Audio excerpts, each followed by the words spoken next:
ஜெய ஜெய சங்கரம், ஹர ஹர சங்கர, மகாபெரிவா சரணம். அனைவருக்குமே வணக்கம். நம்மளோட வாழ்க்கையில நம்ம நல்லா வாழ்ந்துகிட்டு இருந்திருப்போம். அப்படி நல்லா வாழ்ந்துகிட்டு இருக்கும்போது அதுவே நமக்கு மிகப்பெரிய அளவுக்கு நோயா வந்திருக்குமா?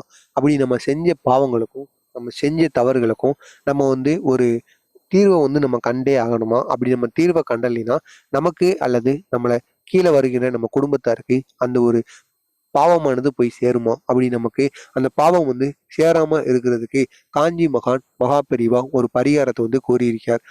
அவர் பக்தரிடம், அதாவது ஒரு பக்தர் மகாபெரிவாவை சந்திக்க செல்லும் பொழுது அந்த பக்தர், பெரியவா எனக்கு தீராத வயிறு வலியானது இருக்கிறது. நானும் எவ்வளவோ மருத்துவமனைக்கும் எவ்வளவோ வைத்தியங்களும் பார்த்துட்டேன். இருந்தாலும் எந்த ஒரு பிரச்சனையுமே இல்ல. ஸ்கேனும் எடுத்து பார்த்துட்டாங்க.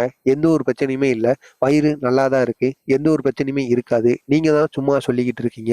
அப்படிங்கிற மாரி என்ட்ட கூறுறாங்க. நானும் இதுக்கு எவ்வளவோ பணத்த செலவழிச்சுட்டேன். பணம் தான் செலவாகுதே தவிர, எனக்கு அந்த வயிறு வலிக்கான ஒரு மருந்துமே கிடைக்க மாட்டேங்கி பெரியவா.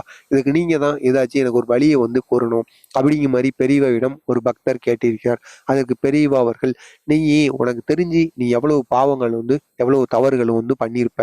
நீயே உன் மனசாட்சியை தொட்டு சொல்லு. அப்படிங்கிற மாரி பெரியவா அந்த பக்தரிடம் கேட்டிருக்கார். பெரியவா, நான் தெரிந்தும் தெரியாமலும் எவ்வளவோ பாவங்கள் பண்ணியிருக்கேன். என் கூட இருக்கவங்களுக்கு கூட நான் கெடுதல் பண்ண நினைத்திருக்கேன்.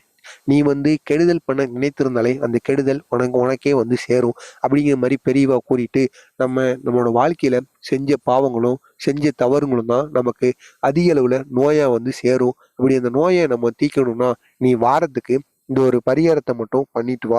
நீ வாரத்துக்கு ஒரு முறையோ அல்ல தினசரி உன் வீட்டுக்கு அருகில இந்த ஒரு கோவில் இருந்துச்சுன்னா அந்த கோவிலுக்கு நீ இந்த ஒரு பரிகாரத்தை மட்டும் பண்ணி பாரு. இதனால மிகப்பெரிய அளவுல உனக்கு வெற்றி கிடைக்கும். அப்படிங்கிற மாரி காஞ்சி மகான் மகாபெரிவா கூறியிருக்கார். அது என்ன பரிகாரம்னு பார்க்கறதுக்கு முன்பாக மறக்காம நம்ம சேனலுக்கு நீங்கள் புதிய பார்வையாளரா இருந்தீங்கன்னா மறக்காம நம்ம சேனலை சப்ஸ்கிரைப் பண்ணி வைத்துக் கொள்ளுங்கள். நம்மளோட வீட்டுக்கு அருகில் இருக்கிற கோவிலுக்கு சென்று, அதுவும் தெப்பக்குளம் இருக்கிற கோவிலுக்கு சென்றால் மிகவும் நல்லது. அங்க சென்றுட்டு அங்குள்ள மீன்களுக்கு நீ பொரிய வாங்கி 10 ரூபாய்க்கு பொரிய வாங்கி போடு. அந்த பொரிய மீன்கள் சாப்பிட சாப்பிட உனக்கு இருக்கக்கூடிய வயிறு வலி சிறிது சிறிதாக குறையும். நீ செஞ்ச பாவத்துக்கும் செஞ்ச தவறுக்கும் நீ பிராயசித்தம் அடையணும்னா நீ இதனை போன்று வாயில்லா ஜீவன்களுக்கு உதவி செய்யணும். உன்னால மீனுக்கு மட்டும் இல்ல, உன்னால முடிந்த உயிரினங்களுக்கெல்லாம் நீ காலையில வெறும் வயிற்றுல எதையுமே சாப்பிட்றதுக்கு உண்பதற்கு முன்பாக நீ இதனை போன்று சில தானங்களை சில உதவிகளை நீ பண்ணு. கட்டாயமா உனக்கு இருக்கக்கூடிய தீராத நோய் கூட தீந்துரும். அப்படிங்கிற மாதிரி காஞ்சி மகான் மகாபிரிவா அந்த பக்தரிடம் கூறியிருக்கார். நீங்களும் உங்களுக்கு தீராமல் இருக்கிற நோய் நொடிகள் தீர்வதற்கு இந்த ஒரு செயலை மட்டும் நீங்க செஞ்சு பாருங்க. கட்டாயமா உங்களுக்கு இருக்கக்கூடிய அந்த தீராத நோய் கட்டாயமா தீருமா. இது காஞ்சி மகான் மகாபிரிவா அவருடைய பக்தரிடம் கூறிய ஒரு எளிய பரிகாரம். நீங்களும் இதனை செய்து வாழ்க்கையில் வெற்றி பெறுங்கள். மறக்காம நம்ம சேனலை சப்ஸ்கிரைப் பண்ணி வைத்துக் கொள்ளுங்கள்.